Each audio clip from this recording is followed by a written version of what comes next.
of Corrections.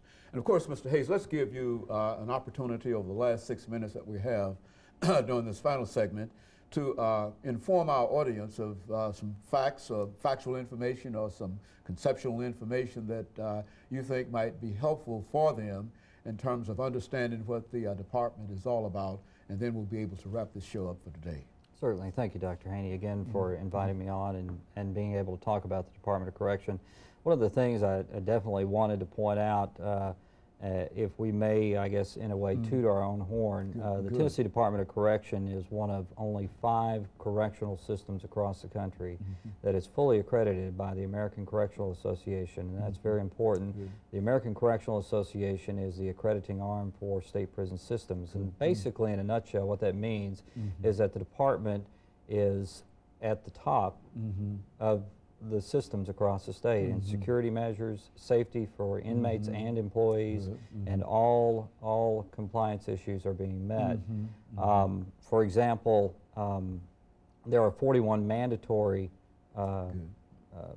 situations that each system has to meet, and of course we meet all of those. There are over 450 other non-mandatory issues that must be met with, and since 1994, the department has scored anywhere from 98 to 100% on all of those.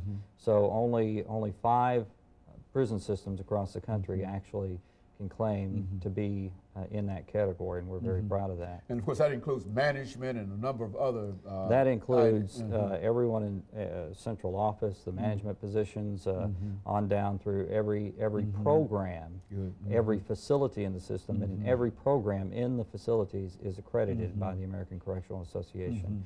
And not some prison systems across the country may reach that goal, but maintaining that goal is something that we're very proud of over the last 8 years, and Commissioner Campbell should be accommodated for helping to do that. That's what I was about to say. It has not always been that way with the Tennessee Department of Corrections. No, sir. Now, talk about the improvement that's obviously, I think most people are well aware of, in the mid-'80s, the overcrowding situations that occurred in the Tennessee prison system. There were riots, and it took the Department of Correction in the state of Tennessee I think until 1992 to completely work themselves out from under a federal court order.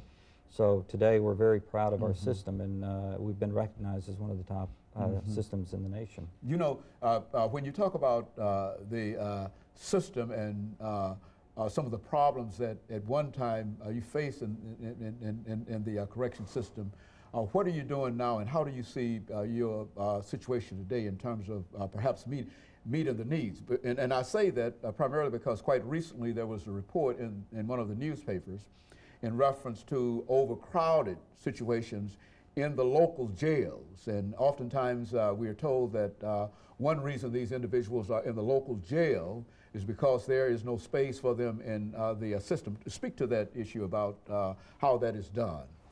Well, this is a situation that over time has existed, and regardless of the size of the prison system or the size of local jails, the situation is never going to be completely dealt with. I think I noticed in the local newspaper that the Davidson County facilities were filling up. A lot of the situation can be brought back to pre-trial detainees, and I believe that's where Davidson County is dealing with that issue as well. Hamilton County has an increasing overcapacity jail population. I think their jail population is supposed to be somewhere around 400 to 500 inmates. They have between 600 and 700 inmates, but a lot of that, the major portion of that is pre-trial detainees. A lot of the local communities are arresting more people, bringing them into the jails and so forth, and filling those jails up. The state does have a sizable population, as you referenced, in state convicted felons awaiting transfer to the prison system. The way the system basically is set up is there will always be a number of those felons who will serve their time in local jails, between 1 and perhaps 1,700 inmates, 1,000, 1,700 inmates. The state reimburses the counties on a daily basis for housing those inmates. In addition, there are another segment of the population who, by the court, has been sentenced to serve their time in local jails. So the jail issue and how it relates to the state prison system is a very complicated issue. And of course, some of these issues can be solved, I would imagine, Mr. Hayes, by a little more money. Do you think that the department is receiving as much money as we need in terms of dealing with the system? Well, the department's budget is somewhere between $484 million and $500 million. It's one of the largest departments in state government, but it has to be in order to accommodate those that inmate population of 17,500 to 18,000 inmates.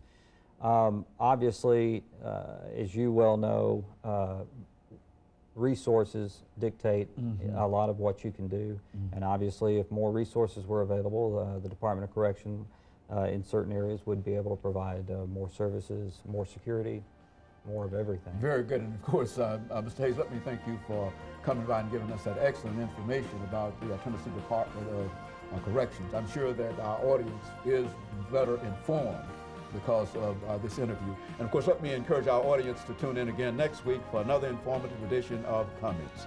Thank you and good morning.